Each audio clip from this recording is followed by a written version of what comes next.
Permainan atau persaingan atau kompetisi yang bagaimana yang termasuk judi? Bila mengadu nasib, bila memang itu mengadu nasib, gitu kan?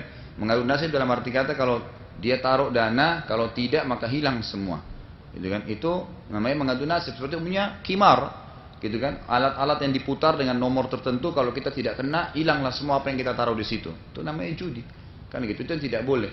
Tapi kalau seandainya ada kompetisi, misalnya pertandingan lumba kuda, yang menang dapat piala, itu tidak termasuk dalam judi, gitu kan?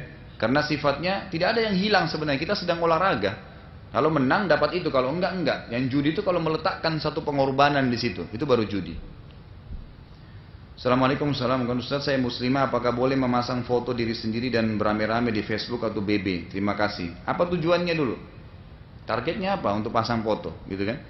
Kalau misalnya saya punya komunitas di Facebook atau di Twitter yang tidak tercampur situ lawan jenis, kemudian memang darurat karena ada keanggotaan tertentu yang harus ditahu siapa saja orangnya. Darurat, sesuatu yang perlu. Atau mungkin foto saya dibutuhkan untuk diletakkan oleh teman sesuatu, saya kirim melalui BlackBerry atau email dan ditaruh untuk ada hajat gitu. Tapi kalau tidak ada hajat, untuk apa? Kebanyakan orang menggunakan ini malah pelanggaran syar'i, apalagi tidak tutup auratnya, apalagi malah mengundang syahwat lawan jenisnya dan seterusnya gitu. Dan ini bahaya sekali gitu ya, bahaya sekali. Maka sebaiknya jangan dijauhi, ya sebaiknya jangan. Kecuali hal-hal darurat, hal darurat. Dan Anda pernah saya ingatkan kan, kalau Anda masih ingat saya bahas masalah sihir dulu. Termasuk hal yang kadang-kadang kita tidak sadari. Ada orang cantik tiba-tiba berubah kecantikannya. Sering terjadi itu. Ada orang akur rumah tangganya, ribut rumah tangganya. Ada orang yang kerjaannya bagus malah rusak. Anda tahu salah satu efeknya terbukti dari para ulama-ulama kita yang membahas, yang memberantas masalah sihir di Arab Saudi itu. Ternyata penyebabnya adalah termasuk satu foto, gitu kan? Jadi kalau orang lihat foto kita dan kita tampil dalam kondisi memang menarik sekali, lalu dia lihat, oh cantik ya, atau gagah ya, tidak bilang Masya Allah, bisa kena matanya dia. Yang saya pernah katakan penyakit mata panas gitu kan. Termasuk kata Nabi SAW, mata panas itu benar. Dan salah satu yang mesti diruqyah. Nah itu faktornya termasuk gara-gara foto. Banyak orang tidak sadar itu. Karena di Indonesia tidak disadari masalah ini ya. Kadang-kadang ada orang yang anak kecil lagi digendong misalnya, anaknya lucu sekali. Kemudian ada orang yang matanya memang dia suka hasut. Dia lihat, oh, orang ini dikasih anak gagah atau cantik ya, kenapa saya tidak? Oh, anak kamu lucu sekali ya, tapi hasut. Anak itu bisa sakit malamnya. Ya. Itu terjadi, itu mata panas namanya. Makanya di zaman Utsman radhiyallahu anhu ada seorang anak yang sangat gagah sekali, laki-laki tapi wajahnya menyerupai perempuan. Lalu kata Utsman radhiyallahu anhu untuk melihat, tidakkah kalian letakkan di bawah bibirnya itu arang dari panci, agar ada sesuatu yang kurang dari wajahnya, kalau tidak maka dia bisa kena matanya orang gitu. Sampai seperti itu. Jadi anak-anak kalau mau keluar maka dianjurkan suruh baca doa keluar rumah, dituntun. Jadi bukan malah dipamerin, maka itu berbahaya gitu kan, bisa kena itu. Nah juga sama beranjak daripada foto. Dan banyak sekali orang subhanallah yang kena sihir itu gara-gara fotonya tersebar sana sini. Dia awalnya bangga, ini ada orang yang senang sama dia, diambil lalu dipakailah foto itu untuk disihir. Dan itu susah ya. Kalau foto itu diambil sama dia, dililitkan di satu tempat, ditaruh di tanah, ditaruh di pohon, harus ditemukan itu baru bisa dicabut sihirnya. Itu bukan hal yang ringan gitu. Makanya saya katakan, hal-hal darurat saja, kalau perlu, ya silakan. Tapi kalau tidak, maka sebaiknya jangan. Kalau kondisi rumah tidak memungkinkan antara adik dan kakak yang sama-sama perempuan laki-laki tidur satu tempat tidur, apakah masih dibolehkan? Kalau memang darurat tidak bisa, maka minimal ada pembatas, kata ulama. Mungkin bantal gitu kan. Mungkin sesuatu yang memisahkan. Yang jelas sunnahnya Nabi dipisahkan waktu umur 10 tahun. Ada keluarga saya menikah dengan laki-laki non-muslim. Pada saat menikah laki-laki tersebut mengucapkan syahadat hanya untuk menilas. Kemudian laki-laki itu tidak sepenuhnya memeluk Islam. Apakah pernikahan tersebut dianggap sah? Dan apakah berdosa jika wanitanya menikahkan laki-laki itu karena laki-laki itu tidak serius memeluk Islam? Kalau seandainya Anda pastikan memang dia tidak mau syahadat, cuman dikatakan syahadatlah misalnya gitu kan. Lalu dia syahadat hanya untuk menyebutin, tidak ada niatnya memang untuk masuk Islam. Dan itu ketahuan oleh semua mempelai perempuan, maka tidak boleh. Memang tidak boleh karena jelas dia tidak muslim, gitu kan. Dan dilarang menikah seorang muslim dengan non muslim. Dan kalau misalnya Anda sudah menikah dan ternyata Anda buktikan memang dia bilang misalnya, saya kemarin itu cuma bohong-bohong aja syahadat, misalnya, itu bukan cuma boleh meninggalkan, memang Anda wajib mempisah dengan dia, gitu kan. Makanya Nabi SAW memisahkan anaknya beliau Zainab radhiyallahu anha itu dengan suaminya As bin Abi As. Waktu Nabi SAW mengajak Islam Zainab langsung memeluk agama Islam dan mengakui ayahnya sebagai Rasul alaihissalam. Tapi suaminya, anak mantu Nabi nggak mau. Maka Nabi SAW langsung pisahkan pada saat itu sampai As bin Abi As mengucapkan syahadat. Jadi memang tidak boleh, sudah terpisah dengan sendirinya. Pak Ustadz, kenapa perempuan memakai celana dapat dikategorikan menyerupai laki-laki, tapi sedangkan laki-laki yang pakaiannya seperti gamis tidak disebut menyerupai perempuan? Baik, Kak, jadi di sini yang dimaksud dengan menyerupai laki-laki kalau pakai celana itu kalau celananya seperti celana laki-laki, ya memang orang lihat ini celana laki-laki atau orang langsung taunya dia laki-laki, gitu kan? Kurang lebih seperti itu. Kalau masalah gamis itu memang di zaman Nabi SAW sudah ada, dan itu bukan menyerupai perempuan, gitu kan? Karena dia diikuti dengan kopiah, ada ciri khas yang lain, ada kumis, ada segala. Lain kalau misalnya laki-lakinya memang pakai baju abaya yang hitam, ada bunga-bunganya, nah itu jelas. Tapi kan gamis kalau jalan orang sudah tahu ini gamis laki-laki gitu kan. Jadi sudah orang udah bisa punya gambaran gitu. Kalau ada wanita yang pekerjaannya seperti laki-laki, misal driver dan lain-lain, bagaimana pandangan Pak Ustadz? Kalau sebenarnya kalau masalah driver ini bahasan ulama secara khusus ya. Wanita itu kalau sampai kerja di satu tempat yang menyebabkan dia fitnah, maka sebagian ditinggalkan sama dia. Apapun profesinya, bukan cuman, apalagi kalau jadi supir seperti ini ya. Orang-orang perempuan menjadi supir itu kan masih sangat langka ya. Tapi kalaupun ada di beberapa negara, karena memang saya pernah lihat di Mesir juga begitu. Waktu kami masih sekolah di sana dulu tahun 89 SMP itu, saya sempat lihat waktu itu ada memang supir perempuan. Jadi kalau suaminya supir taksi lagi istirahat hari Minggu, ya istrinya yang keluar nyetir mobil. Gitu kan. Ada sebagian ulama Mesir memberikan fatwa tidak masalah selama tidak terjadi fitnah. Tapi umumnya ulama melarang kalau sampai itu profesinya dia ya. Karena itu profesi laki-laki sebenarnya menjadi supir. Dia masih bisa kerja yang lain gitu. Jadi untuk amannya dijauhi. Kalau wanita single ingin umroh atau haji sendiri, akan dibuatkan surat mahram. Apakah pandangan Islam menurut masalah ini? Terus kemudian apa hukum menggunakan cadar? Baik. Di sini dulunya kerajaan Saudi itu menggunakan fatwa Imam Ahmad rahimahullah. Imam Ahmad mengatakan tidak boleh perempuan mutlak safar tanpa mahram. Tapi ada sebagian ulama yang lain mengatakan boleh gitu kan. Tergantung daripada jarak safarnya yang sudah pernah saya jelaskan dulu. Selama dia di bawah kategori sehari semalam maka dibolehkan dia berangkat tanpa safar dan memang diikuti dengan penyebab dilarangnya wanita safar yaitu ya bahaya. Ya, bahaya dia diganggu orang lain. Tapi kalau sudah aman maka sudah terangkat permasalahan itu. Nah sekarang kerajaan Saudi sudah mengeluarkan sebuah sistem. Kalau seandainya ada orang yang mau berangkat tanpa mahram, maka diberikan kepastian bahwasanya memang dia tidak ada mahramnya. Dia tidak ada mahramnya, maka nanti disendirikan di paspor itu dituliskan bahwasanya dia tanpa mahram.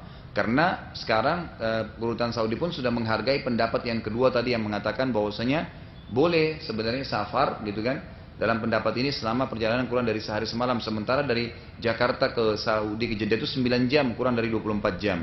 Allahu a'lam, itu yang saya ketahui. Kalau apa hukum cadar, saya lebih cenderung dengan pendapat Syekh Albani rahimahullah yang mengatakan sunnah. Dia mengatakan sunnah. Jadi pahalanya lebih besar gitu kan. Tapi kalau hijab hukumnya wajib atau jilbab.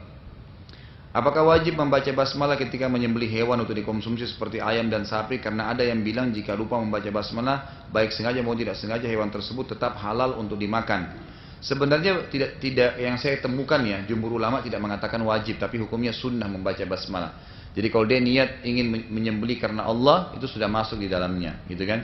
Jadi yang dikatakan oleh Nabi SAW, siapa yang semua sembelihan yang disebutkan nama Allah, maka itu tidak boleh ya semua yang disembelihkan dengan tidak menggunakan nama Allah maka tidak boleh dimakan. Kata Nabi SAW, semua yang tidak disebutkan nama Allah, ini ulama berbeda pendapat. Ada yang mengatakan maksudnya mengucapkan Bismillah atau dengan niatnya karena Allah Subhanahu Wa Taala. Ya sampai Imam Syafi'i rahimahullah mengatakan kalau dia seorang Muslim, gitu kan, dan dia sembelih maka sudah halal sembelihannya. Yang penting memang dia niat. Kecuali kalau dia bilang mengatakan saya memang tidak mau baca bismillah, gitu kan. Saya memang tidak mau menggunakan nama Allah. Ini bukan karena Allah, menyembelih untuk kuburan, untuk pohon. Nah, itu tidak boleh dimakan mutlak, gitu kan. Karena mereka mengatakan ahli kitab saja dalam surah Al-Maidah ayat 5 itu boleh dimakan sembelihannya sementara mereka tidak baca bismillah. Gitu kan. Begitu juga dengan seorang muslim, gitu kan. Tapi lebih amannya membaca basmalah, mengatakan bismillah dan menyembelih sebagaimana sunnah Nabi sallallahu alaihi wasallam. Jika seorang pegawai mendapat pinjaman multiguna dari kantor tempat kerjanya dan oleh pegawai pinjaman tersebut untuk sementara disimpan di bank karena belum tahu akan digunakan untuk apa, apakah uang pinjaman yang disimpan di bank tersebut harus dikeluarkan zakatnya? Kalau sifatnya memang itu hutang dan memang, jadi zakat kan saya bahas waktu itu dan kita akan bahas nanti insya Allah setelah bab sholat ini. Kalau dia hitungannya haul dan nisab. Haul itu masa setahun yang Anda tentukan sendiri.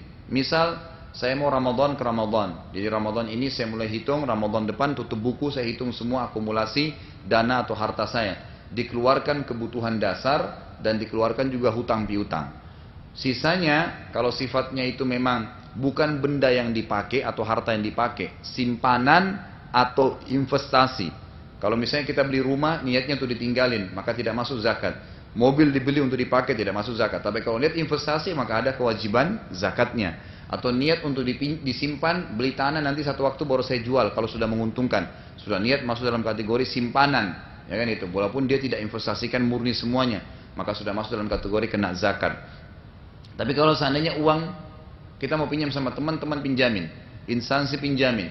Kemudian tadinya ini mungkin saya mau pakai bisnis A. Ternyata nanti 2 bulan kemudian baru bisnis itu jalan dan sekarang saya sudah dipinjamkan uang. Saya mau simpan dulu, boleh saja, nggak ada masalah disimpan dulu uang itu, kan gitu. Yang penting memang dia gunakan pada hal yang sudah disepakati dengan pemilik dana. Memang dia gunakan untuk yang telah disepakati karena kata Nabi SAW, al-mu'minuna ala syurutihim. Orang mukmin harus patuh dengan syarat yang telah disepakati. Assalamualaikum warahmatullahi wabarakatuh. Ana mau neruskan pertanyaan minggu lalu. Ustadz bilang jangan sampai kita punya niat ingin menikahi lawan jenis karena ingin menolongnya dari kondisinya yang buruk atau menyedihkan saat ini. Tapi bukankah ini sering terjadi di generasi salaf? Apakah ada pengecualian untuk mereka? Mohon bimbingannya. Saya tidak tahu ya, kalau kita katakan ada contoh dari salafil ummah. Karena selama ini saya tahunya mereka kalau mau nikah, ya mereka menikah. Memang mereka suka. Karena Nabi SAW memerintahkan kita menikah karena adanya faktor yang kita suka dari orang itu. Kata Nabi SAW, lihatlah sesuatu yang menarik dari lawan jenismu yang akan engkau nikahi, atau yang akan menikah denganmu. Melihat apa kulitnya, melihat sesuatu. Nabi SAW waktu menikah dengan Ummu Salamah sudah sangat tua. Tapi Nabi SAW menyukai sesuatu dari Ummu Salamah, lalu menikahinya. Gitu kan? Tapi kalau di sini tidak ada sebab. Gitu kan? Kalau memang Anda mengatakan boleh menikah dengan seperti ini, banyak nenek-nenek yang mau dibantu, gitu kan?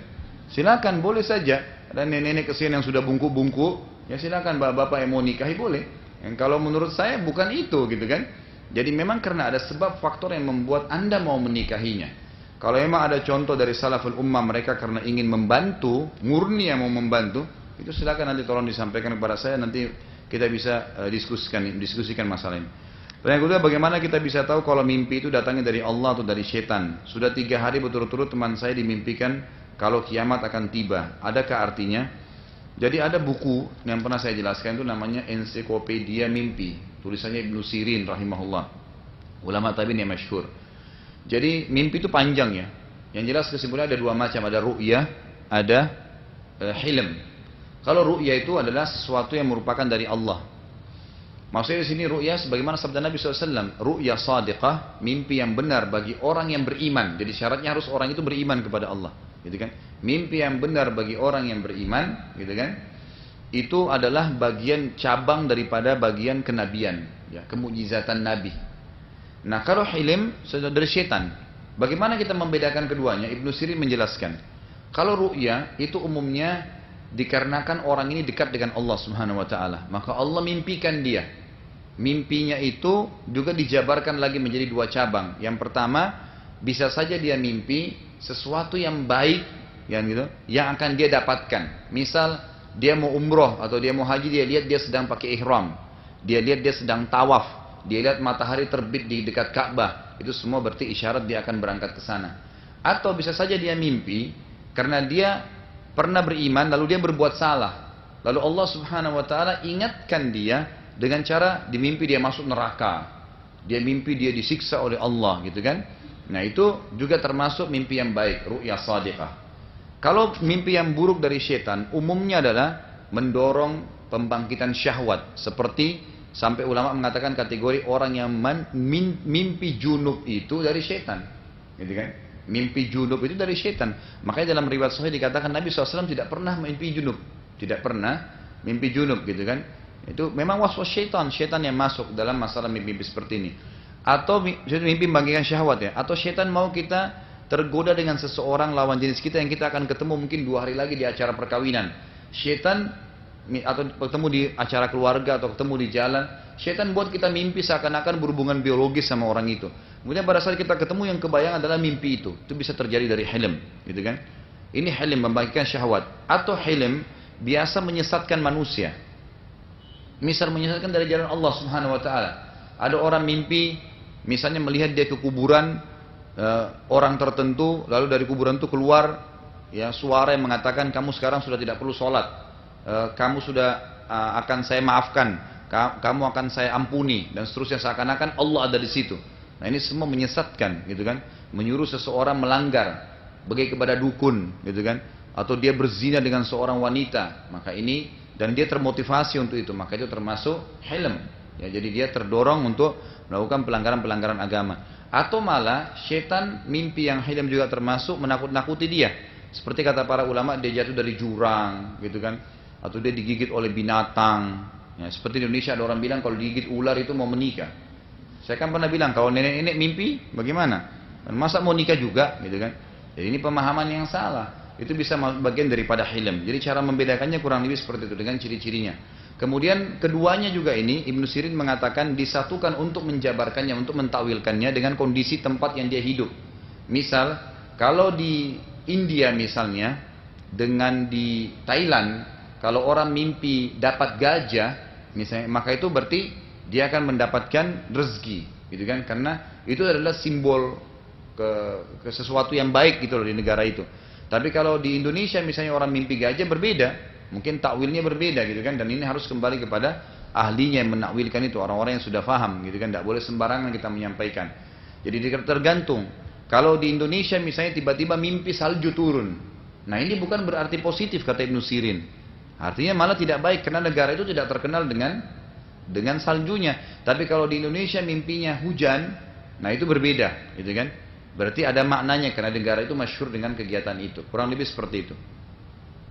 Benarkah tidak ada istilah almarhum dan almarhumah dalam Islam? Benar. Tidak ada sebenarnya ya. Yang ada itu Allah yarham. Kan gitu. Kenapa dikatakan almarhum tidak ada? Karena kata-kata almarhum ini ada namanya dalam bahasa Arab jazm, penekanan. Artinya almarhum pasti dirahmati, itu artinya. Nah ini ulama mengatakan tidak bisa masuk dalam kategori karena memang tidak pernah Nabi SAW ucapkan kepada sahabat yang mati di Badr, di Uhud almarhum, tidak pernah. Jadi kan Nabi SAW tidak pernah sebutkan itu. Tapi ada beberapa golongan salaf dari tabi'in dan sahabat yang mengatakan Allah yarham, itu dibolehkan. Dan Nabi SAW juga mengatakan Allah maghfir lahum warhamhum, ya Allah ampuni rahmati mereka. Jadi boleh kita doakan, gitu kan?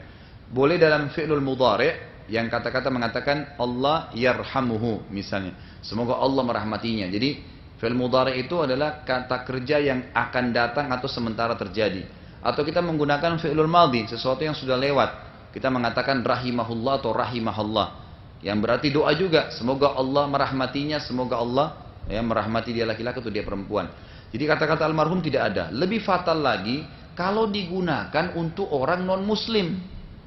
Di Indonesia ini kan kalau di berita-berita biar orang non muslim kan gitu.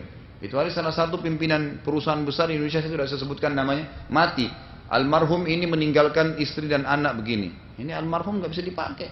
Sedangkan sama orang Islam saja masih tanda tanya gitu kan, karena memastikan dia dirahmati, maka apalagi sama orang kafir. Jadi memang tidak ada istilah itu. Ya. Apa saja yang dapat mengeluarkan kita dari golongan 70.000 umat Islam yang masuk surga tanpa hisab?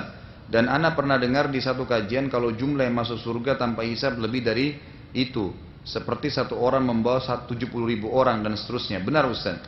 Jadi kita kembali kepada hadisnya. Kata Nabi SAW ada 70.000 dari umat yang masuk surga tanpa hisab. Sebuah lafaz hadis gitu kan. Lalu seorang sahabat bingung. Beberapa sahabat bingung. Siapa ya itu? Mereka diskusi. Ada yang mengatakan, oh mungkin orang yang lahir dalam Islam. Oh mungkin orang yang pertama masuk Islam bersama Nabi. Jadi mereka bingung, siapa itu? Lalu Nabi SAW keluar dari rumahnya. Lalu Nabi mengatakan, mereka adalah orang-orang yang tidak bertatayur. Tatayur itu menggantungkan nasib pada benda. Yang pernah saya kasih contoh kan, di Indonesia tangan kirinya gatal, mau dapat duit, tangan kanan mau keluarin duit. Ini tatayur namanya. Kebetulan saja urat saraf tangannya bermasalah, gitu kan. Kalau setiap tangan kiri gatal mau dapat duit, gatalin aja tiap hari, gitu kan. Matanya kedap-kedip di atas mau senang, kalau kedap-kedip di bawah mau sedih. Ini tatayur, nggak boleh. Gantungin nasib, nganggap hari Selasa hari sial, ini bagian dari tatayur. Ini bisa mengeluarkan kita dari masuk surga tanpa hisab. Tidak ada tatayur dalam Islam. Dan ini asal dasar kata kalimatnya adalah orang-orang Arab dulu dari zaman jahiliyah. Tayr itu tatayur dari kata-kata burung. Tayr, mereka biasanya kalau mau keluar, ya mau keluar mengadakan perjalanan, mereka mencabut beberapa bulu burung merpati, kemudian ditulis satu pergi, bulu yang kedua tidak pergi, bulu ketiga kosong, ditaruh dalam sebuah kotak. Lalu dia masukkan tangannya tanpa melihat, diadu nasibnya di bulu itu. Kalau keluar pergi, dianggap dia pasti akan selamat dalam perjalanan. Kalau keluar kata-kata tidak pergi, dia tidak akan pernah pergi karena dia takut nanti. Kalau keluar yang kosong, dia harus ulangi cari salah satu sampai keluar dua kata pergi atau tidak pergi. Ini tatayur namanya. Baik, tidak boleh. Kata Nabi SAW, yang pertama tidak tatayur. Yang kedua, mereka tidak minta diruqyah. Maksudnya di sini adalah sebagian ulama hadis mengatakan tidak minta ruqyah yang salah, bukan ruqyah syar'i ya. Karena ruqyah juga biasa itu kan ruqyah berarti membacakan sesuatu. Makanya sering diucapkan ar-ruqyatu asy-syar'iyyah, gitu kan? Ruqyah yang syar'i. Berarti ada ruqyah yang tidak syar'i kan? Ada baca-baca yang tidak syar'i, yang dikarang-karang sembarangan pakai bahasa daerah, bukan ayat Quran, bukan hadis, bukan doa. Maka itu juga termasuk ruqyah. Jadi kalau dia ruqyah sembarangan, ya dengan sembarangan bacaan-bacaan ditiup-tiupin segala, maka ini termasuk juga larangan, gitu kan? Kemudian yang ketiga tidak bertato, kan gitu. Bertato di tubuhnya, tato alisnya, kalau perempuan itu semua bertato. Kemudian yang keempat, mereka hanya bertawakal kepada Tuhan mereka. Artinya apapun urusannya kembali kepada Allah Subhanahu wa taala, terserah Allah, ini pasrah gitu. Itulah ciri-cirinya. Jadi kalau Anda tidak melakukan empat ini, insya Allah termasuk orang yang masuk dalam kategori selama juga kata ulama dihubungkan lagi dengan indikasi lain. Anda harus melakukan perbuatan-perbuatan yang memang membuat Anda tidak menyebabkan Anda masuk neraka. Seperti misalnya meninggalkan hal yang haram, mengerjakan perintah-perintah, itu juga harus masuk. Jadi jangan sampai memang dia tidak tatayur, dia tidak gundi nasibnya tadi ya. Dia tidak minta diruqyah, dia tidak bertato, dia tidak dia bertawakal kepada Allah, tapi nggak sholat misalnya. Tapi dia membangkang tentang syahadat, berbuat syirik, ya tidak dapat. Karena harus berhubungan hadis ini dengan indikasi yang lain. Jangan sampai ada variabel yang membuat Anda bisa masuk neraka gitu. Jadi harus dijauhi. Kurang lebih seperti itu gambarannya gitu kan. Kemudian tadi dikatakan ada memang riwayat lain yang menjelaskan bukan berarti 70.000 itu dipatok. 70.000 saja. Kenapa? Karena ada beberapa riwayat lain yang menjelaskan gitu kan. Di antaranya seorang mukmin bisa memberikan syafaat keluarganya. Gitu kan. Orang-orang mukmin, para nabi memberikan syafaat. Dan ada hadis lain juga menjelaskan dari 70.000 itu akan ada setiap orangnya membawa lagi 70.000 yang lain. Ada beberapa asar menyebutkan masalah itu. Allahu a'lam, dan mudah-mudahan masih terbuka pintunya insyaallah. Yang jelas kata para ulama, waktu Nabi SAW sampaikan ini, seorang sahabat berdiri bernama Uqashah bin Muhsin radhiyallahu anhu. Beliau mengatakan, "Ya Rasulullah, doakan saya termasuk 70.000 itu." Kata Nabi SAW, "Kau termasuk." Lalu sahabat lain yang beri lagi mengatakan, "Ya Rasulullah, saya juga." Kata Nabi SAW, "Kau telah didahului oleh Uqashah." Ya, kata para ulama hadis ada dua makna hadis ini. Yang pertama, memang Uqashah orang layak masuk 70.000 itu, dan yang satu tidak layak. Yang kedua, pendapat juga sama mengatakan bahwasanya memang Nabi SAW ingin membuka peluang 70.000 itu untuk siapapun sampai akhir zaman nanti. Karena kalau Nabi tunjuk-tunjuk sahabatnya, nanti kehabisan untuk orang lain gitu kan. Kurang lebih seperti itu. Ustaz, apakah wanita yang menggunakan celana panjang termasuk dalam wanita yang menyerupai kaum laki-laki? Ya tergantung celana laki-laki atau celana perempuan gitu kan. Kalau celana perempuan yang longgar, tidak nutup auratnya, insya Allah tidak masalah. Tapi kalau rapat, memamerkan auratnya, maka itu berarti termasuk ya menyerupai laki-laki. Tapi kalau umumnya yang lebar dan segitu tidak, apalagi yang menyerupai rok, sekarang ada celana-celana yang besar itu, insya Allah mudah-mudahan tidak apa-apa. Dan boleh saja mereka menggunakan celana-celana yang ketat, celana yang mungkin tidak sampai menutupi semua kakinya, cuma sampai pahanya, tapi depan suaminya gitu kan. Itu tadi saya katakan sudah boleh, di rumah nggak masalah. Tapi di luar yang tidak boleh, atau ketemu yang bukan mahramnya. Seperti apakah pakaian yang syar'i untuk wanita yang menutup auratnya dan tidak membentuk tubuhnya? Menutup auratnya dan tidak membentuk tubuhnya. Ustaz tolong jelaskan Islam sebagai agama yang hanif atau hanifah. Hanif itu artinya lurus. Jadi bagaimana cirinya agama yang hanif? Agama yang jelas tuntunannya. Itu agama hanif. Islam dikatakan agama hanif kenapa? Karena jelas yang halal, jelas yang haramnya. Jelas referensinya Al-Quran, jelas referensinya Sunnah. Ada Rasulullah SAW yang menyampaikan ada Allah satu Tuhan yang kita jadikan sebagai sesembahan. Itu jelas dikatakan hanif karena itu. Bagaimana langkah pertama yang harus dilakukan untuk mensucikan diri dari dosa selain tobat nasuha? Bagaimana kita tahu bahwasanya tobat kita tidak diterima oleh Allah SWT? Pertama tobat nasuha dulu. Yang kedua Anda berbanyak amal soleh. Kalau mau dikatakan apakah ada indikasi kita bisa tahu kalau dosa kita sudah diampuni oleh Allah SWT, itu saya belum pernah tahu secara khusus ya. Walaupun ada sebagian ulama mengatakan di antara cirinya adalah dia lebih khusyuk sholat, dia lebih khusyuk ibadah, dia selalu menangis, menyesali dosa-dosanya. Kemudian Allah kadang-kadang mencoba dia dengan cobaan-cobaan pada saat dia selesai tobat nasuha. Itu termasuk juga tanda-tanda dari sebagian ulama bahwasanya tobatnya diterima. Ustaz, apa hukumnya KB? Dibolehkan atau tidak bila seseorang istri memakai KB gitu kan? Jadi KB ini kalau asal kisahnya kan dulunya Yahudi membuat program untuk mengurangi jumlahnya masyarakat Palestina. Awalnya itu. Karena mereka dikagetkan satu hari membunuh 5 masyarakat Palestina, lahir 10 orang. 5 dibunuh, 10 lahir. Tiap hari begitu. Dan di Palestina tidak ada KB gitu kan.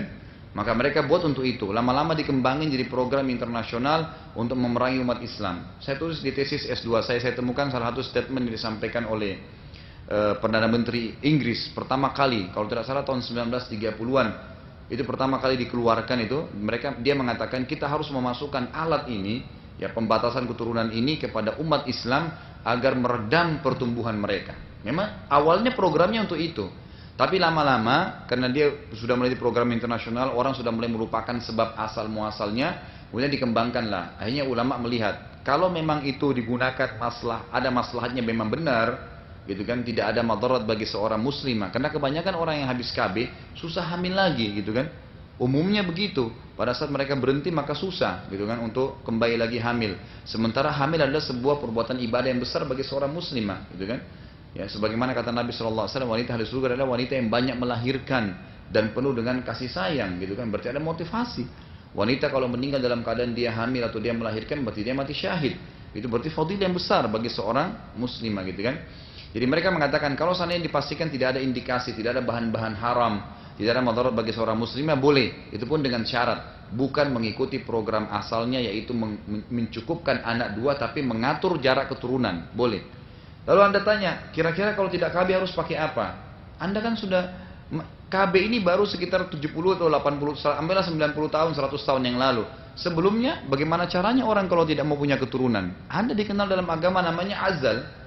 Azal itu adalah sahabat mengatakan kami di zaman Nabi SAW berazal dan Nabi SAW tidak melarang kami. Apa itu azal? Mengeluarkan sperma di luar kemaluan istrinya. Atau mereka menggunakan KB alami yang sifatnya perhitungan tanggal. Kan masa subur perempuan sudah jelas.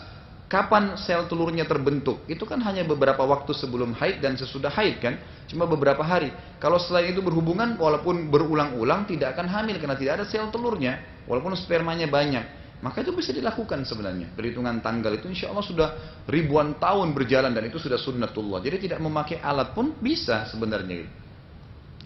Ustaz pernah bilang kalau anak perempuan tidak wajib memberi nafkah orang tuanya. Bila orang tua sudah tua, renta dan tidak mampu membiayainya sedangkan si wanita sudah menikah. Lalu pertanyaannya apa? Ustaz pernah bilang kalau anak perempuan tidak wajib memberi nafkah orang tua. Bila orang tua sudah tua renta dan tidak mampu membiayainya, sedangkan si wanita sudah menikah, selesai. Apa yang ditanyain? Kalau dikatakan si wanita belum menikah, mungkin karena kan saya bilang kemarin, kalau wanita itu aman di dua sisi. Kalau dia tidak menikah tetap wajib orang tuanya menafkahinya, gitu kan? Kalau dia sudah menikah maka suaminya wajib menafkahi. Tentu ini kondisional. Jadi kalau pada saat dia sudah gadis misalnya, kemudian dia sudah umur 30 tahun, 40 tahun belum menikah dan dia dibiayai oleh ayahnya, tiba-tiba ayahnya sakit. Apakah masih ada kewajiban? Tidak ada lagi kewajiban ayahnya karena dia ada udzur syar'i, gitu kan? Lalu si perempuan boleh kerja nggak? Boleh, selama pekerjaan itu yang halal, tidak mengganggu kewajiban-kewajiban dia, tidak ada masalah. Gitu. Ustaz, bila wanita sedang sholat tiba-tiba bawahan mukennah atau sarung yang digunakan kendor, sehingga merosot ke bawah, apakah sholatnya tetap sah? Dan ketika sholat sedang dilaksanakan, apakah kita tarik ke atas bawahannya supaya tidak merosot lagi gitu? Baik, kalau pada saat dia merosot itu ada pakaian yang menutup, tidak ada masalah. Karena indikasi yang tidak boleh kalau aurat kelihatan. Kalau tidak kelihatan tidak ada masalah, gitu kan? Tapi kalau anda misalnya khawatir, bisa ditarik ke atas. Sebab begini, sebenarnya mukena umumnya yang pakai cuma kita di Indonesia atau Asia Tenggara. Kalau negara-negara Islam lain tidak ada yang pakai mukena, karena dasarnya mereka sudah tahu pakaian muslimah yang tertutup. Sudah pakai kaos kaki, jubahnya besar atau roknya besar, pakainya besar, sehingga mereka sholat dengan pakaian itu. Kan gitu. Kita aja yang repot-repot bawa mukena ke sana sini gitu kan. Nah, ya. Tapi kalau mukenanya pun sampai jatuh dan anda khawatir aurat kelihatan, bolehkah menaikkan kembali? Boleh. Dari mana dalilnya? Hadis Bukhari, di mana Abu Bakar radhiyallahu anhu pernah waktu Nabi SAW mengatakan kepada seorang sahabat yang sholat kebetulan musbil, tertutup mata kakinya. Nabi waktu dia habis sholat, Nabi mengatakan, kembalilah ulangi sholatmu. Lalu dia kembali sholat. Selesai salam dia datang lagi, Rasulullah mengatakan, kembali ulangi sholatmu. Dia ulangi lagi. Lalu dia datang lagi, kata Nabi SAW, ulangi lagi sholatmu. Terus begitu. Lalu seorang sahabat bertanya, mengatakan, ya Rasulullah, sholatnya udah bagus, kok disuruh ulangi berapa kali? Kata Nabi SAW, karena dia isbal, karena mata kakinya tertutup. Makanya ulama mengatakan laki-laki yang mata kakinya tertutup itu sholatnya batal, kan gitu. Tidak boleh tertutup mata kakinya sementara sholat, terutama di luar sholat lagi dilarang juga, tapi dalam sholat itu bisa membatalkan sholat seseorang gitu kan. Nah waktu itu Abu Bakar waktu dengar hadis ini mengatakan, ya Rasulullah, saya adalah salah seorang yang badannya kurus, seringkali sarung saya melorot gitu kan. Lalu menutupi mata kaki saya, apakah saya juga termasuk begitu? Kata Nabi SAW, tidak, kamu bukan termasuk orang itu. Maksudnya tidak disengaja. Kalau orang sengaja baru bisa membatalkan sholat. Jadi kalau kena melorot boleh dinaikin, kemudian diperbaikin gitu kan. Yang penting tidak sampai terlalu banyak gerakan-gerakan yang salah. Assalamualaikum warahmatullahi wabarakatuh. Saya ingin tanya, sholawat oleh Nabi SAW berdasarkan hadis riwayat Bukhari, Allahumma salli ala Muhammadin wa ala ali Muhammadin. Sedangkan sholawat oleh Nabi Muhammad kalau pakai Sayyidina, bolehkah? Kalau boleh siapa perawatnya? Saya sudah pernah jelaskan ya. Jadi riwayat itu tidak ada penyebutan kata-kata Sayyidina. Sayyidina itu cuma tambahan saja dibuat dalam beberapa buku fikih. Karena mengatakan untuk menghormati Nabi maka kita mengatakan Sayyidina Muhammad. Allahumma salli ala Sayyidina Muhammad. Tapi ini jelas bertolak belakang dengan hadis Nabi. Karena hadis Nabi menjelaskan, Nabi sendiri mengajarkan sallallahu alaihi wasallam melalui wahyu dari langit, Allahumma salli ala Muhammad. Maka jangan kita langgar ajaran Nabi Muhammad sallallahu alaihi wasallam karena beliau lebih tahu. Dan itu ajaran dari Allah SWT. Dan jangan tradisi kita yang mengatakan bahwasanya kalau tidak mengucapkan tuanku berarti tidak menghormati. Salah. Karena dalam bahasa Arab menyebutkan nama itu bukan berarti tidak menghormati, bukan berarti tidak menghormati gitu kan, tetap saja biasa gitu. Kalau wanita ikut sholat jamaah masih menjalankan, kalau wanita ikut sholat Jumat masih menjalankan sholat duhur apa tidak? Karena sholat Jumat bagi wanita sunnah, mohon penjelasannya. Setahu saya sudah tidak sholat lagi. Kalau dia sampai sholat Jumat, misal terjadi kasus, Anda lagi jalan bersama suami, kemudian semua orang lagi sholat, kemudian ada tempat lowong untuk perempuan di belakang, ada sebagian orang ikut, bolehkah dia ikut? Boleh. Kalau dia sudah ikut Jumat, hukumnya kata ulama, siapapun ikut Jumat, laki-laki, perempuan, tidak ada duhurnya lagi. Bahkan termasuk pelanggaran kalau dia kerjakan duhur lagi gitu. Bagaimana caranya mengobati penyakit pada dosa yang ke-28 tersebut? Ya, caranya Anda harus keluar dari kebiasaan itu. Jadi yang pertama sekali adalah belajar untuk mengetahui ini adalah penyakit. Bagaimana sih kalau ada penyakit dalam tubuh kita, harus diobatin.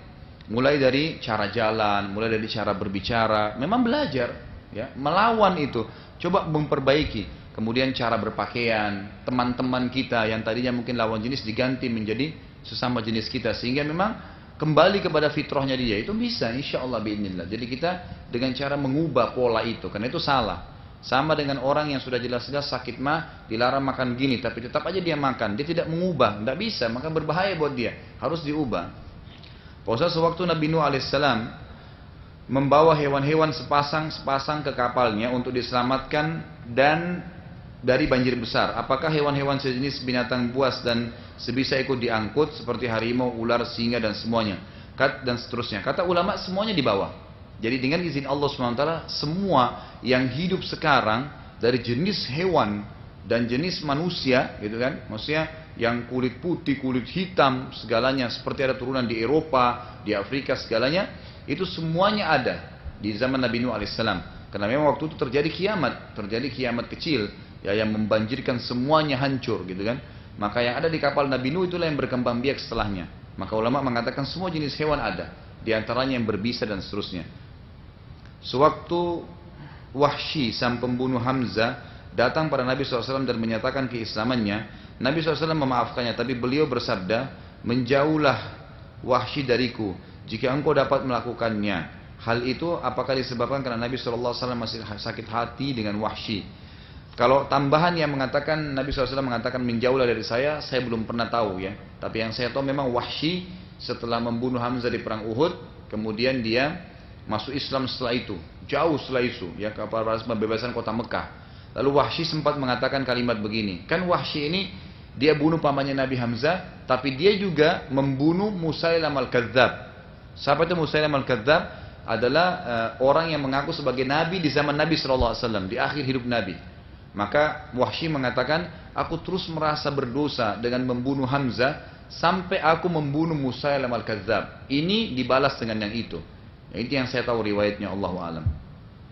Ustaz, mengenai pakaian laki-laki yang tidak boleh dikenakan oleh perempuan dan sebaliknya, bagaimana dengan kaos oblong yang bisa dipakai untuk laki-laki dan untuk perempuan? Pokoknya hal-hal yang berbau syubhat jauhi.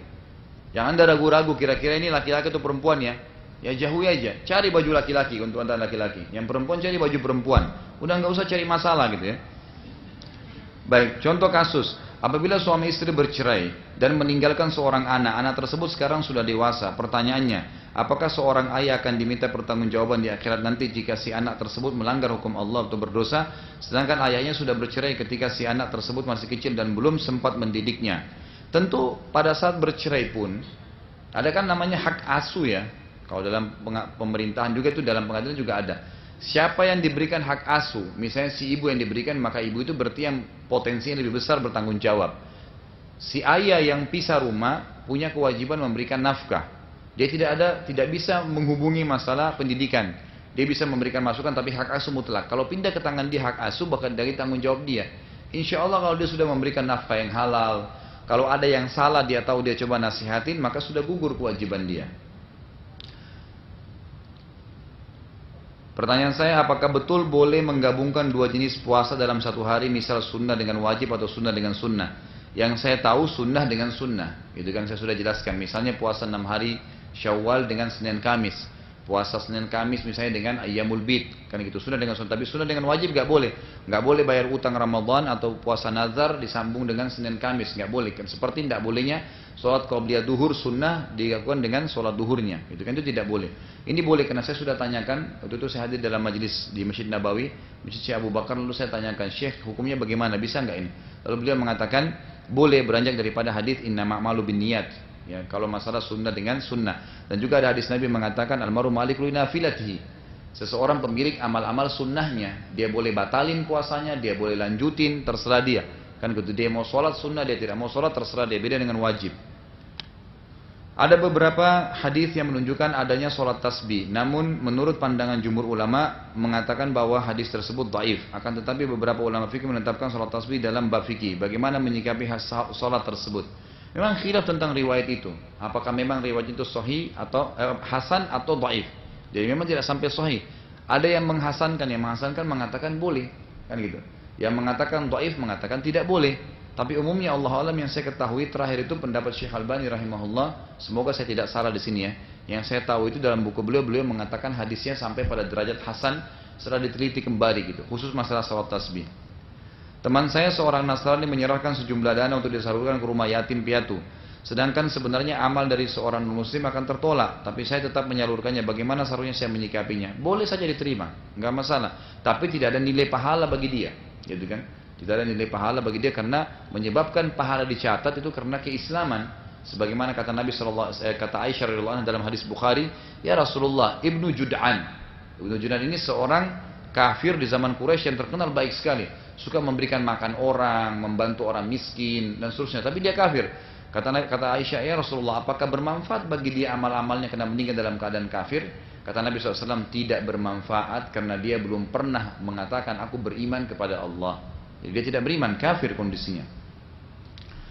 Kemudian saat ini marak sekali program penjualan emas secara dicicil. Bahkan beberapa perbankan syariah pun melakukan. Bagaimana hukum membeli emas secara mencicil? Mohon maaf kalau saya sama sekali tidak setuju dengan ini. Secara pribadi dan secara pendapat jumhur ulama. Karena memang kata Nabi SAW dalam hadis Bukhari Muslim, khusus emas. Kata Nabi SAW, yad biyadin. Ya. Mithlan bimithl. Jelas konsepnya. Harus cash and carry. Store tanda tunai, ambil barangnya. Selesai. Dan harus mithlan bimithl, serupa. Jumlahnya berapa, dibayar berapa. Harus serupa. Artinya kalau mau tukar emas, cincin saya emas mau tukar sama gelangnya teman saya, maka tidak boleh cincin sama emas sama gelang saja. Harus seimbang. Misalnya cincin di gelang itu senilai dengan 2 cincin, harus 2 cincin dengan 1 gelang. Itu jelas sekali sabda Nabi SAW. Maka saya sarankan teman-teman di sini jauhi, gitu kan? Dan lagi pula emas ini kan perhiasan dunia, harta dunia. Saya katakan sekali lagi teman-teman sekalian, jangan terpengaruh dengan dunia ini yang merupakan kemasan. Ya, mau dibawa kemana emas itu? Kan gitu. Mobil Ferrari Anda punya tidak akan masuk ke liang lahat. Kan gitu. Sama rumah yang mewah, emas yang banyak tidak dibawa. Maka usahakan jaga agar pendapatan kita uang-uang yang halal dan benar sesuai syar'i. Atau yang syubhat maka tinggalkan. Nah ini sekali lagi syukran jazakillahu. Harus jazakallahu ya. Dan juga harus ada khairannya. Khairan itu doanya. Banyak sekali begitu di BBM tanya saya pertanyaan atau SMS, jazakallah Ustaz. Terus saya tanya, mana khairannya? Karena jazakallah itu semoga Allah membalas Anda. Khairan itu kebaikan, itu yang penting doanya. Gitu kan? Jadi jangan hilang khairannya gitu. Dan sekali lagi laki-laki jazakallahu, perempuan baru jazakillah. Saat kalau kita sudah menjamak sholat, jamak takdim, duhur dan asar. Ternyata pesawat delay dan memungkinkan kita untuk sholat asar lagi di bandara. Bolehkah sholat lagi atau sudah cukup? Sudah cukup, nggak usah sholat lagi. Kecuali ada penyebab-penyebab syar'i yang mengharuskan ya. Anda ternyata ingat tadi tidak wudu atau misalnya ada teman yang mau sholat dia sendirian tidak berjamaah, boleh. Tapi kalau tidak ada maka sudah cukup. Tidak ada hubungan dengan delay pesawat karena Anda sudah terhitung akan safar dan itu termasuk boleh ada rukhsah untuk menjamaknya. Pada usia berapakah Siti Khadijah menikahi Rasulullah SAW? Nabi menikahi Khadijah, bukan sebaliknya ya. Ini pertanyaan kan pada usia berapakah Siti Khadijah menikahi Rasulullah? Gitu kan? Apakah 25, 35 atau 40 tahun? Yang saya tahu pendapat Raja adalah 40 tahun memang. Karena Khadijah radhiyallahu anha adalah seorang janda. Gitu kan? Saya membaca dalam sebuah buku bahwasanya jika terlewatkan sholat tahajud maka bisa diqadha setelah sholat subuh. Apakah itu benar? Benar. Tapi ada syaratnya. Kalau seandainya Anda sudah rutin mengerjakan sholat tahajud, misalnya tiap malam tahajud, satu malam kebablasan tidur, bangun azan subuh, tidak sempat sholat tahajud. Bolehkah saya kerjakan tahajudnya? Boleh, sebelum sholat duha. Dari mana dalilnya? Hadis sahih riwayat Imam Ahmad. Bahwasanya Nabi SAW pernah 1 kali kelewatan sholat tahajud, lalu beliau mengerjakan sebelum duha sejumlah 12 rakaat. Maka para ulama mengatakan kalaupun yang mau mengerjakan seperti Nabi SAW, maka witirnya bukan 3 tapi 4. Jadi sudah genap, karena Nabi SAW tadinya biasa sholat 11, sekarang jadi 12. Dan itu yang dijadikan sebagai 4 rakaat adalah witirnya. Berdasarkan hadis Rasulullah SAW bahwasanya di akhirat nanti Allah SWT berkata kepada para penghafal Al-Quran, baca, naik dan tartilkanlah. Sebagaimana engkau tartil di dunia, maka sungguhnya derajatmu berada di akhir ayat yang engkau baca. Pertanyaannya adalah, kira-kira mengapa dikatakan baca, naik dan tartilkanlah? Dan bukan baca tartil dan naiklah. Apakah ada riwayat yang menjelaskan lebih lanjut tentang hadis tersebut? Jadi sebenarnya ini penjabarannya. Kalau yang dikatakan seperti lafaz hadis, jadi dia akan disuruh baca nanti ayat, terus Allah Subhanahu wa taala dengan hikmahnya membiarkan dia membaca terus sambil dinaikkan derajatnya, sambil dia naik derajatnya terus ya, kemudian sambil dia mentartilkan. Jadi ini sebenarnya satu komponen, bukan terpisah. Satu komponen, jadi sama saja dia mengatakan baca sambil tartil dan naiklah. Karena proses naik maksudnya adalah dia sedang dinaikkan sama Allah, diangkat derajatnya sementara dia membaca itu. Sementara dia membaca. Bagaimana jika bacaannya belum tartil? Apakah tidak ada terhitung untuk menaikkan derajat? Tetap saja, karena tartil ini maksudnya dibaca pelan-pelan. Ya, jadi pelan-pelan dia baca. Jadi selama dia baca dengan pelan-pelan di dunia, maka termasuk dalam kategori membacanya. Kalau dia memang baca di dunia ini dengan buru-buru terus dan bacanya tidak benar, tidak masuk dalam kategori ini. Dan umumnya ulama mengatakan yang dimaksud sini nomor 1 adalah para penghafal Quran dan para memang orang yang rutin membaca tiap hari dan dia faham harus ditartil kan. Karena Allah mengatakan warattilil Qur'ana tartila, dan bacalah Al-Quran itu dengan pelan, dengan santun, kan? Diresapi maknanya. Mohon di-share metode dalam usaha menghafal Al-Quran agar tak fokus dan semangat. Sama lagi, jazakillah. Nah, gitu. Ya. Jadi kalau cara menghafal Al-Quran yang paling baik adalah yang pertama banyak sekali mengulangi, ya banyak sekali mengulangi, terutama dengan mengkhatam Al-Quran dengan melihat. Itu dulu cara pertama ya. Jadi membaca Al-Quran dengan melihat. Makanya sahabat itu ada yang mengkhatam 3 hari sekali, 7 hari sekali, maksimal mereka 40 hari sekali. Jadi selalu dikhatam. Seperti buku ini saya yakin, kalau anda ikuti dengan melihat buku ini sambil saya jelaskan insya Allah, kalau sudah tamat nanti lalu saya ulangi sekali aja lagi, anda pasti sudah tahu, punya gambaran kan, oh iya ini dulu pernah dibahas. Kalau 2 kali kita ulangi, kalau selama misalnya 4 tahun saya ngajar, 4 tahun ngulang buku ini, mungkin anda sudah hafal, tidak bawa buku. Ustaz itu halaman itu salah Ustaz. Kenapa? Karena sudah dihafal. Kurang lebih seperti itu. Al-Quran itu kalau sering diulang-ulangi. Al-Fatihah anda hafal di luar kepala, kenapa? Qul Huwallahu Ahad, kenapa? Karena diulangin terus. Banyak diulangin. Lagi di mobil dengar kasetnya. Target dulu surah apa, gitu kan? Dan saya selalu sarankan teman-teman yang baru mau menghafal, pilih dulu surah yang anda paling suka. Tidak usah mulai bayangin dari Al-Baqarah. Karena Al-Baqarah 2 juz setengah, gitu kan? Tidak usah Al-Baqarah. Tidak usah juga dari An-Nas. Nanti terlalu pendek. Enggak. Lihat daftar isi 114 surah itu, surah apa yang paling menarik. Oh, Al-Ankabut nih tentang laba-laba misalnya. Kata saya mau baca ini deh, gitu kan? Baik, dibaca mulai dari situ. Berapa ayat dia jumlahnya, dibaca terjemahannya. Surah ini Makkiyah, ayat ini isinya apa saja, baru mulai dihafal. Kemudian dihafallah surah itu, baru pindah surah apa lagi yang disenangi, surah apa yang disenangi dan seterusnya. Itu penting ya. Dan penting mengetahui jumlah-jumlah ayatnya. Ya, pernah terjadi ada satu orang di negara Arab, dia lagi sholat. Kemudian baru masuk Islam, kalau salah di Mesir terjadi. Kemudian dia sholat tarawih lah sama imamnya. Waktu itu imamnya membaca surah An-Naml. An-Naml itu kan surah semut ya. Itu kan panjang ayatnya itu, surahnya. Terus dia bilang lama sekali ya sholatnya, gitu kan. Besok dia datang lagi, dia tanya dulu temannya yang mau sholat. Sebentar, imamnya kira-kira baca apa ya? Temannya bilang baca surah Al-Fil. Kan ini artinya gajah. Oh berarti lebih panjang, padahal sebenarnya surah Fil kan lebih pendek. Makanya jangan terpengaruh dengan namanya saja, gitu kan. Jadi trik yang kedua adalah pilih surah-surah yang paling anda senangin dulu. Dengan cara kalau kita kayak orang Indonesia baca terjemahannya, boleh ya. Jadi lebih baik begitu. Jadi misalnya surah Al-Ankabut atau surah An-Naml atau surah apa saja, baca terjemahannya dulu. Tidak usah baca ayatnya, baca terjemahannya. Oh ini isinya ya, terjemahannya ini. Baru baca ayatnya, baru mulai. Nah kemudian pindah ketiga, trik untuk menghafalnya. Trik menghafal mulailah tidak lebih dari 10 ayat paling bagus. Dengan cara menggunakan juga metode 10. Maksudnya metode 10 itu gini. Jadi bacaan 1, 2, dan 3 di satu ayat itu diulang-ulangi dengan melihat. Lihat dengan mata, keluarin suara, telinga mendengar 10 kali. Misalnya kita pilih ayat apa? Alhamdulillahirabbil alamin. Misal contoh ya. Kalau surah lain misalnya dipilih ayat apa, diulangi sekali, 2 kali dengan melihat juga tulisannya. Mengeluarkan suara dan telinga mendengar. 3 kali pertama, saya katakan tadi 10 kali diulangi. Kemudian ulangan yang keempat, tadi 1, 2, 3 melihat dengan membaca. 4, 5, 6 ulangi dengan tidak melihat. Ulangi dengan tidak melihat. Walaupun salah, nggak masalah. Ulangi dulu 3 kali itu. Setelah itu 7, 8, 9 kan gitu. Kalau tadi 4, 5, 6 itu diulangi dengan hafalan. Kemudian 7, 8, 9 itu kemudian kita ulangi lagi melihat. Dilihat lagi dengan mata kepala sampai 1, 2, 3. Lalu yang ke-10 anda ulangi dengan hafalan. Insya Allah sudah hafal. Biidnillah. Lalu anda praktekkan dalam sholat. Lagi sholat sunnah, qobliyah, ba'diyah, duha, sholat tahajud dipraktekin dalam sholatnya. Surah-surah yang sudah dihafal. Insya Allah itu sudah cukup. Ustaz, bagaimana aturan ziarah kubur menurut Islam? Jika pemakaman yang kita datangi penuh, maksudnya antara makam satu dengan makam lainnya saling berdempetan, tidak ada celah untuk jalan. Sehingga untuk menziarahi makam yang akan kita tuju harus menginjak makam orang lain. Bagaimana saja kondisi seperti ini?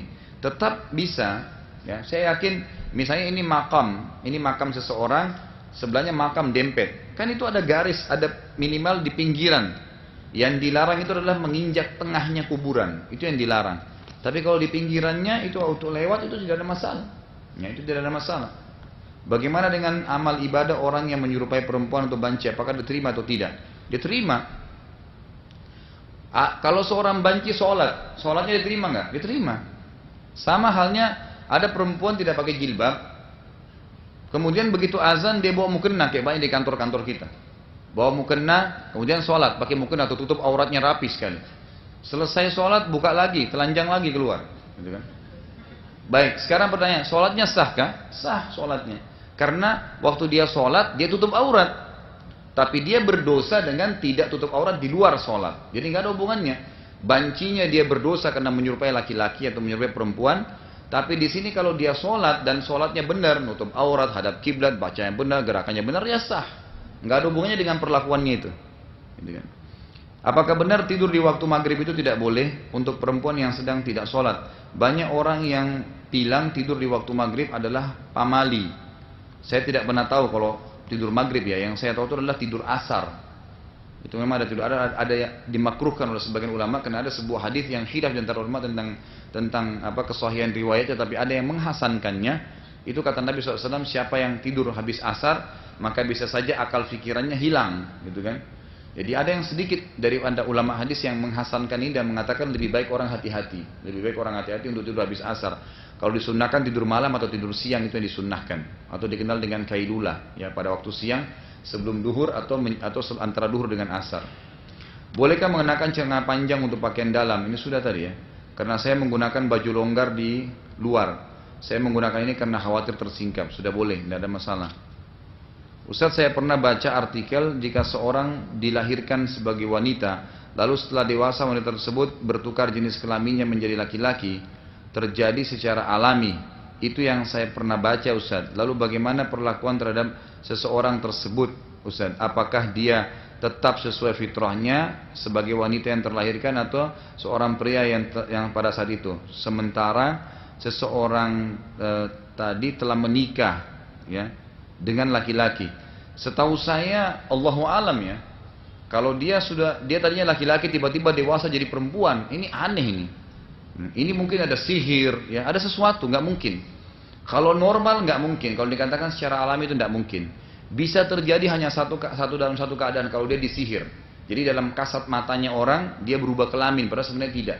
Itu kan bisa terjadi. Sebagaimana juga orang kalau disihir itu bisa masuk ke dalam perutnya paku, kan kalau dia diruqyah bisa muntah, ngeluarin paku, ngeluarin macam-macam, itu karena sihir. Jadi pandangan matanya orang seakan-akan dia makanan tapi sebenarnya ada sihirnya, ada tulang ada besinya, ada segalanya bisa masuk ke perutnya.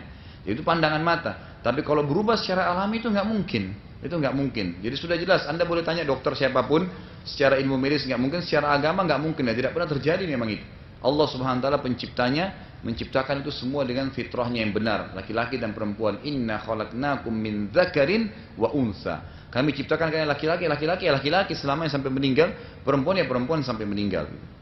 Ustaz, saya pernah mendengar seorang terlahir dengan jenis kelamin ganda. Lalu bagaimana hukumnya? Apakah dia harus memilih untuk menjadi laki-laki atau perempuan atau tetap kodratnya? Jadi sebenarnya Anda kalau boleh tanya juga tim medis masalah ini. Saya pernah membicarakan masalah itu ya. Ternyata kalaupun dia kelihatan lahir dengan jenis kelamin ganda, itu secara alami nanti dalam hitungan hari saja, tidak hitungan lama itu hitungan hari, nanti akan kelihatan tuh yang mana yang dominan. Jadi bukan dia yang memilih, nanti akan ada dominan. Misalnya dengan secara alami tertutup salah satunya, gitu kan? Dan itu biasanya sangat cepat, ya sangat cepat prosesnya secara medis juga seperti itu. Jadi tidak perlu menunggu dia dewasa dan ternyata bisa dibayangkan dia punya dua jenis kelamin. Allahu alam, itu yang saya ketahui. Soal mengenai pendidikan karakter ibu terhadap anak laki-laki, bagaimana menghadapi anak laki-laki yang cengeng dan manja?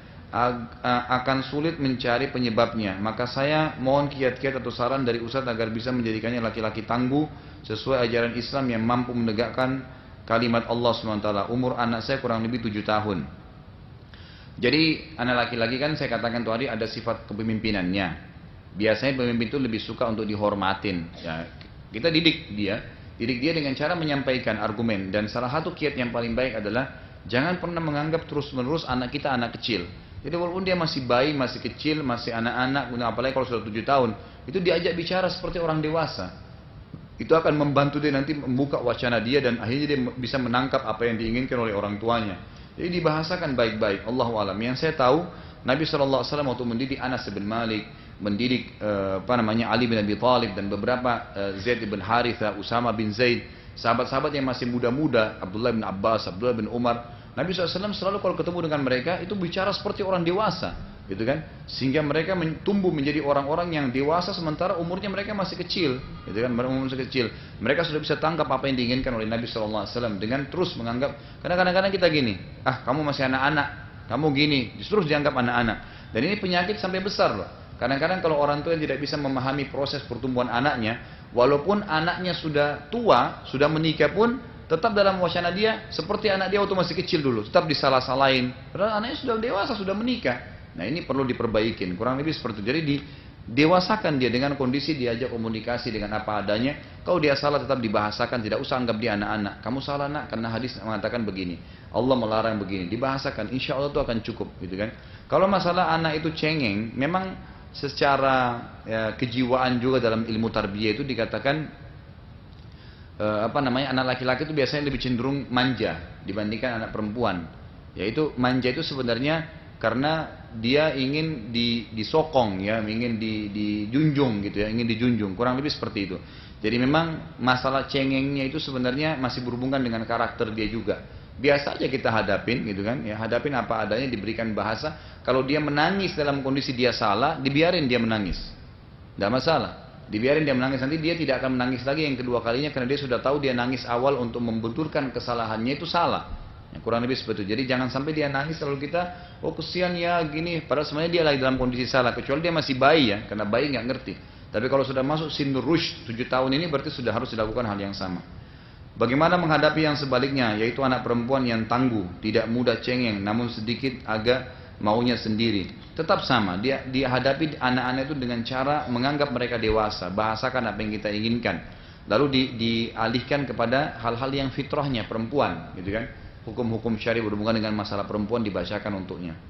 Ustaz Afwan, bila pertanyaan saya dibahas sebelumnya, saya ingin bertanya tentang tata cara sholat. Apakah ada perbedaan tata cara sujud bagi pria dan wanita, atau ketiaknya direnggangkan? Lalu berjamaahnya wanita, apakah sama dengan barisan pria, yaitu kakinya menempel sentuhan satu sama yang lain?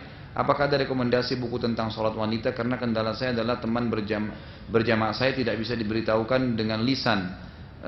Ia hanya akan percaya ketika membaca sendiri buku-buku yang mengajarkan tentang tata sholat. Ini ada beberapa pertanyaan ya. Kalau yang pertama setelah sujud sama saya bahasakan. Jadi yang ada hadisnya adalah tidak mempertemukan siku dengan lantai, siku dengan paha, siku dengan perut, perut dengan paha, gitu kan? Dengan paha depan serta paha belakang dengan betis. Itu yang dianjurkan untuk sujud dan semua laki-laki perempuan sama. Tinggal masalah safnya. Memang ada khilaf di antara ulama. Ada yang mengatakan sama saja ditempelkan kakinya. Tinggal yang khilafnya itu apakah jarak safnya kalau sholat berdua seperti laki-laki dan perempuan. Misalnya kan ada pendapat ulama yang mengatakan laki-laki itu kalau sholat berdua maka jaraknya itu cuma ibu jarinya imam, ibu jari kakinya. Jadi ada jarak sedikit aja gitu kan. Kalau perempuan bagaimana? Maka ulama mengatakan yang lebih rajih adalah sama rata. Yang disamaratakan karena memang ada hadis Asma binti Abi Bakar menjelaskan masalah itu. Allahu a'lam, itu yang saya tahu. Kalau referensi buku cukup banyak, di antaranya sifat wudu dan sifat salat Nabi SAW ditulis oleh Syekh Jibrin. Kemudian ada bukunya Syekh Albani ya, menjelaskan tentang sifat salat Nabi SAW. Cukup banyak buku masalah ini. Dan ada juga buku hukum-hukum fikih wanita ya, yang diterbitin oleh, kalau tidak salah, Pustaka Ibnu Katsir. Itu semua insya Allah bisa dijadikan referensi. Ustadz, ada beberapa judul buku. Ini maksudnya apa ini? Mau pesan apa? Bisakah bila saya pesan buku-buku tersebut melalui Ustadz? Syukran sebelumnya. Boleh, tidak masalah. Apakah kejahatan yang ada di muka bumi ini adalah hasil dari tipu daya iblis yang sudah bersumpah di hadapan Allah akan menggoda anak cucu Adam? Jawabannya iya. Semua kejahatan gara-gara iblis dan anak cucunya.